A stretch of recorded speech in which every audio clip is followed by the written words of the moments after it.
ನಮಸ್ತೆ, ಇದು ಬುಧವಾರದ mini vlog ಆಗಿರುತ್ತೆ. ಬೆಳಗ್ಗೆ ಎದ್ದಿದ ತಕ್ಷಣ ಒಂದು ಸ್ಟ್ರಾಂಗ್ ಕಾಫಿ ಕುಡಿದ ಮೇಲೆ ಹೊರಗಡೆಗೆ ಬಂದು ಕಸ ಗುಡಿಸಿ ಎಲ್ಲವನ್ನ ಒರೆಸಿ ರಂಗೋಲಿ ಬಿಟ್ಟು ಇವತ್ತು ಅಮಾವಾಸ್ಯೆ ಆಗಿದ್ರಿಂದ ಸ್ನಾನ ಮಾಡಿ ಪೂಜೆನೂ ಸಹ ಮುಗಿಸ್ಕೊಂಡಿದ್ದಾಯಿತು. ಹಾಗೆಯೇ ಬೆಳಗ್ಗೆ ಬ್ರೇಕ್ಫಾಸ್ಟ್ಗೆ ಅಂತ ಹೇಳಿ ಇಡ್ಲಿ ಮತ್ತು ಹಾಗಲಕಾಯಿ ಗೊಜ್ಜು ಮಾಡಿದ್ದೆ. ಎಲ್ಲರೂ ತಿಂದಿದ್ರು. ನಾನು ಪೂಜೆ ಮುಗಿಸಿದ್ದಾದ್ಮೇಲೆ ಬ್ರೇಕ್ಫಾಸ್ಟನ್ನು ಮುಗಿಸ್ದೆ. ಹಾಗಲಕಾಯಿ ಗೊಜ್ಜಂತೂ ಸ್ವಲ್ಪನೂ ಕಹಿ ಇರಲಿಲ್ಲ, ತುಂಬ ರುಚಿಯಾಗಿತ್ತು.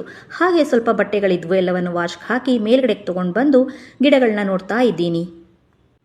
ಆ ಕಡೆ ಈ ಕಡೆ ಸ್ವಲ್ಪ ಒಣಗಿದ ಎಲೆಗಳೆಲ್ಲ ಬಿದ್ದಿದ್ವು, ಅದನ್ನೆಲ್ಲ ಕ್ಲೀನ್ ಮಾಡಿ ಬಟ್ಟೆ ಎಲ್ಲ ಒಣಗಿ ಹಾಕಿ ಕೆಳಗೆ ಬಂದಿರುವಷ್ಟೊತ್ತಿಗೆ ಲಂಚ್ ಪ್ರಿಪೇರ್ ಮಾಡುವ ಟೈಮ್ ಆಗಿತ್ತು.